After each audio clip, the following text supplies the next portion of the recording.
Assalamualaikum warahmatullahi wabarakatuh.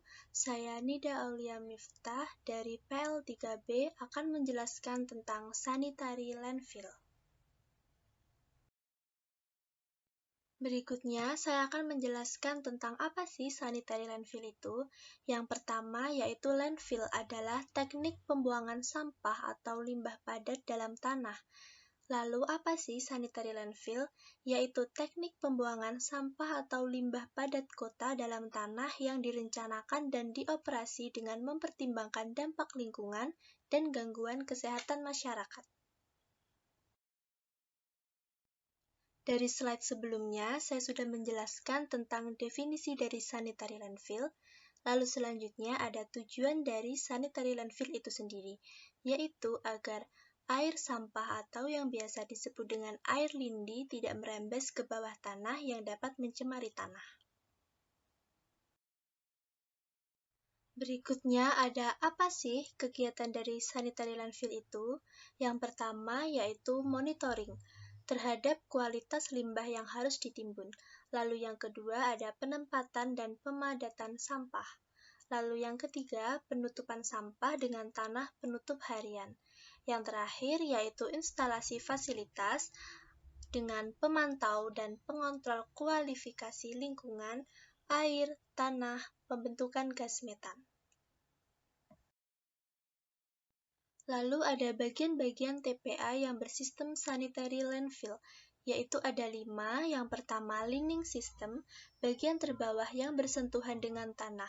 Bagian ini biasa terbuat dari campuran tanah dan bentonit agar cairan dari pembusukan sampah tidak akan merembes ke dalam tanah dan mencemari air tanah. Yang kedua, yaitu leachate collection system, atau lindi adalah cairan yang keluar dari pembusukan sampah dan terkontaminasi oleh berbagai bahan kimia atau bakteri. Yang ketiga yaitu cover or cape system, gunanya untuk mengurangi air seperti hujan yang masuk ke dalam tumpukan sampah agar jumlah leachate atau lindi tidak semakin banyak. Lalu yang keempat ada sistem ventilasi. Pembusukan sampah akan menghasilkan gas metana dan konsentrasi gas tanpa bisa disalurkan berisiko menimbulkan ledakan. Dan yang terakhir, sistem monitor, yaitu mengawasi dan memberi peringatan dini jika terjadi kebocoran dalam sistem yang berbahaya bagi manusia dan lingkungan. Metode sanitary landfill pun memiliki kelebihan dan juga kerugian. Yang pertama, saya akan menjelaskan tentang kelebihan dari metode sanitary landfill, yaitu 1. Murah karena tidak memerlukan investasi besar dalam bentuk peralatan. Pengelolaan hanya memerlukan lahan yang luas dan jauh dari pemukiman selain peralatan operasional. Yang kedua, dapat menampung berbagai jenis sampah. Lalu yang ketiga, dapat dipersiapkan dalam waktu yang singkat. Yang keempat, dapat dirubah menjadi penghasil energi listrik. Karena sampah akan mengeluarkan gas metana yang bisa dijadikan bahan bakar penggerak turbin. Lalu yang kelima, mengurangi polusi udara karena sampah-sampah tersebut berada di dalam tanah. Metode sanitary landfill selain memiliki kelebihan juga memiliki kerugian, yaitu kerugian yang pertama adalah pencemaran air. Sampah-sampah, terutama bahan organik atau kimia, sering menghasilkan cairan yang dapat merembes ke dalam tanah dan bisa mencemari tanah dan air. Yang kedua, gas metana yang keluar dari proses pembusukan sampah, jika tidak dialirkan dapat menimbulkan bahaya ledakan seperti yang pernah terjadi di TPA Lewi Gajah beberapa tahun yang lalu yang menimbulkan korban jiwa. Lalu yang ketiga, membutuhkan lahan yang luas, dan hal ini sulit tersedia di kota-kota yang sudah padat penduduknya. Lalu yang keempat, mendapat tentangan dari warga karena masalah sosial yang timbul karena lokasi TPA yang dulunya jauh dari lokasi pemukiman menjadi dekat akibat berkembangnya pemukiman penduduk. Lalu yang kelima, butuh biaya transportasi yang mahal dan juga menghasilkan polusi udara. Di sini terdapat gambar dari metode sanitary landfill dan saya akan menjelaskan secara singkat metodenya, yaitu merupakan lahan uruk yang telah memperhatikan aspek sanitasi lingkungan.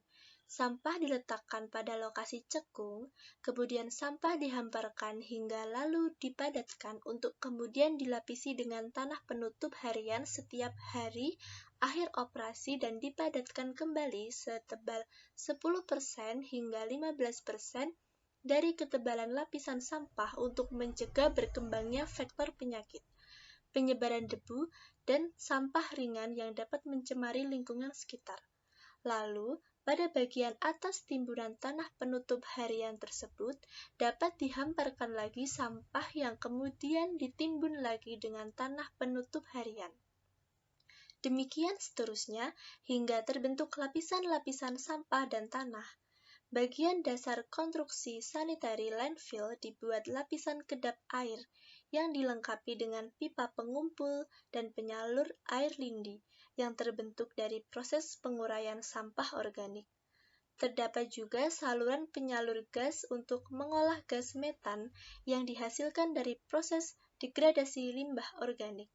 Metode sanitary landfill ini merupakan cara yang ideal namun memerlukan biaya investasi dan operasional yang tinggi. Apa saja sih masalah-masalah lain yang mungkin dapat timbul akibat landfill yang tidak terkontrol? Yaitu 1. Dengan lahan yang luas akan tertutup oleh sampah dan tidak dapat digunakan untuk tujuan lain. Yang kedua, cairan yang dihasilkan akibat proses penguraian dapat mencemari sumber air. Lalu yang ketiga, sungai dan pipa air minum mungkin teracuni karena bereaksi dengan zat-zat atau polutan sampah.